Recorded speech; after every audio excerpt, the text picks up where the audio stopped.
Assalamualaikum warahmatullahi wabarakatuh. Selamat pagi Ibu Guru beserta teman-teman.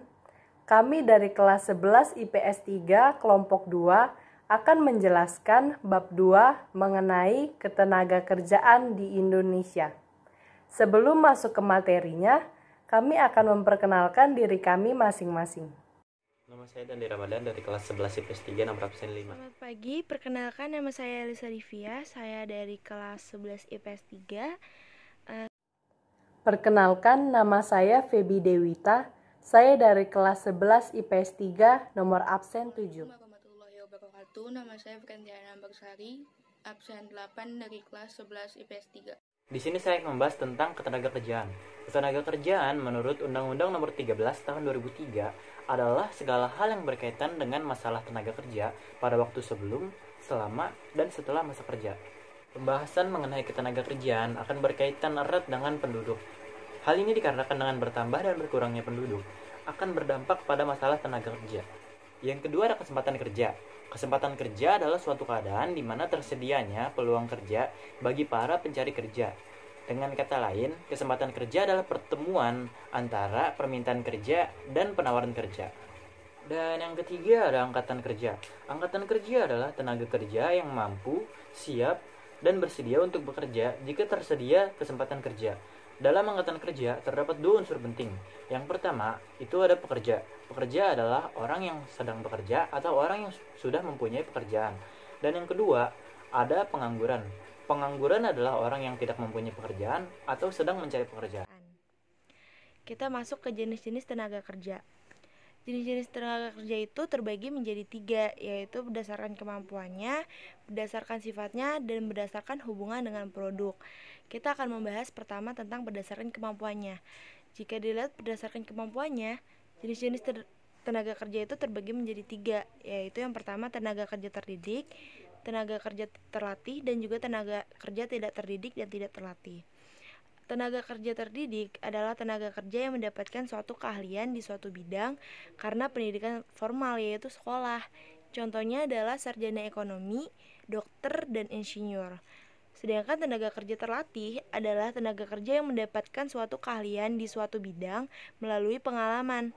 Tenaga kerja ini tidak membutuhkan pendidikan formal karena tenaga kerja ini hanya perlu latihan dan mengulangnya berulang-ulang agar menguasai pekerjaan tersebut. Contoh dari tenaga kerja terlatih ini adalah montir, supir, dan juga pelukis. Dan yang terakhir ada tenaga kerja tidak terdidik dan tidak terlatih. Pengertiannya adalah tenaga kerja kasar yang hanya mengandalkan tenaganya saja. Contohnya adalah kuli bangunan, pembantu, ataupun buruh pabrik. Dan jika dilihat melalui berdasarkan sifatnya, tenaga kerja terbagi menjadi 2, yaitu tenaga kerja jasmani dan tenaga kerja rohani. Tenaga kerja jasmani adalah tenaga kerja yang mengandalkan fisik atau jasmaninya dalam proses produksi suatu barang, sedangkan tenaga kerja rohani adalah tenaga kerja yang mengandalkan pikirannya dalam proses produksi.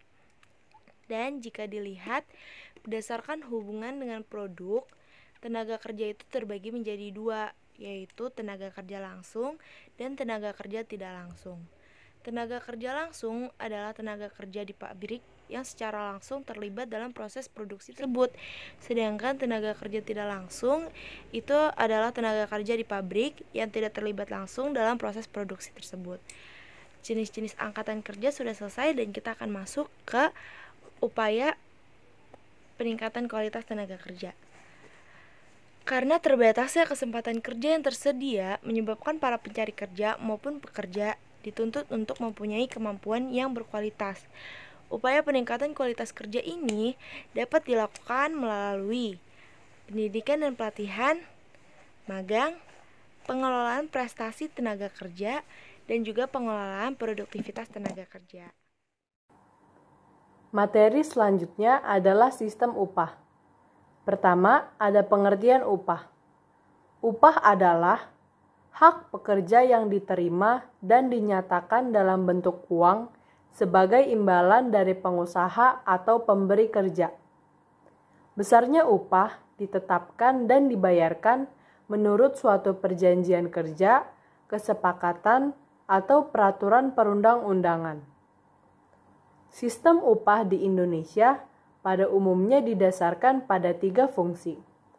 Yang pertama, menjamin kehidupan yang layak bagi pekerja dan keluarga. Yang kedua, mencerminkan imbalan atau hasil kerja seseorang. Yang ketiga, menyediakan insentif untuk mendorong meningkatkan produktivitas kerja. Yang kedua, Dewan Pengupahan. Sistem pengupahan di Indonesia diatur di dalam Undang-Undang Nomor 13 Tahun 2003 tentang Ketenagakerjaan. Selain itu, sistem pengupahan diatur juga dalam Keputusan Presiden Nomor 107 Tahun 2004 tentang Dewan Pengupahan, serta Keputusan Menteri Tenaga Kerja dan Transmigrasi Nomor Kep 231 Men 2003. Dewan Pengupahan adalah suatu lembaga non-struktural yang bersifat tripartit. Secara struktural, Dewan Pengupahan terbagi menjadi 3, yaitu yang pertama ada Dewan Pengupahan Nasional atau Depenas yang dibentuk oleh Presiden. Yang kedua ada Dewan Pengupahan Provinsi atau DPProv yang dibentuk oleh Gubernur. Yang ketiga ada Dewan Pengupahan Kota atau Kabupaten, disebut juga DPKAP atau DPKO, yang dibentuk oleh Bupati atau Wali Kota. Tugas Dewan Pengupahan adalah memberikan saran dan pertimbangan kepada pemerintah dalam rangka perumusan kebijakan pengupahan dan pengembangan sistem pengupahan nasional atau provinsi, kabupaten, atau kota. Misalnya, dalam penentuan upah minimum provinsi atau UMP dan upah minimum kota atau kabupaten yang dapat disebut UMK. Yang ketiga, ada upah minimum. Ketentuan upah minimum provinsi dan upah minimum kabupaten atau kota telah diatur melalui Peraturan Menteri Tenaga Kerja Nomor Per 1 Men 1999 dan diperbarui pada 2000 menjadi Peraturan Menteri Tenaga Kerja Nomor Per 226 Men 2000 tentang upah minimum. Upah minimum menurut peraturan tersebut adalah upah minimum terendah yang terdiri atas upah pokok dan tunjangan tetap. Upah minimum terdiri atas 4 macam. Yang pertama ada upah minimum provinsi atau UMP. Yang kedua ada upah minimum sektoral provinsi atau UMS provinsi. Yang ketiga, ada upah minimum kabupaten atau kota yang disebut juga UMK. Dan yang terakhir, ada minimum sektoral kabupaten atau kota. Upah minimum provinsi adalah upah minimum yang berlaku untuk seluruh kabupaten atau kota di suatu provinsi. Upah minimum sektoral provinsi adalah upah minimum yang berlaku secara sektoral di seluruh kabupaten atau kota di suatu provinsi. Upah minimum kabupaten atau kota adalah upah minimum yang berlaku di daerah kabupaten atau kota. Yang terakhir ada upah minimum sektoral kabupaten atau kota. Adalah upah minimum yang berlaku secara sektoral di daerah kabupaten atau kota. Yang keempat, ada struktur dan skala upah. Ketentuan tentang struktur dan skala upah di Indonesia diatur dalam Keputusan Menteri Tenaga Kerja dan Transmigrasi Nomor Kep 49 Men 4 2004. Tentang ketentuan struktur dan skala upah. Struktur upah adalah susunan tingkat upah dari yang terendah sampai yang tertinggi, atau dari yang tertinggi sampai yang terendah. Adapun skala upah adalah kisaran nilai nominal upah untuk setiap kelompok jabatan.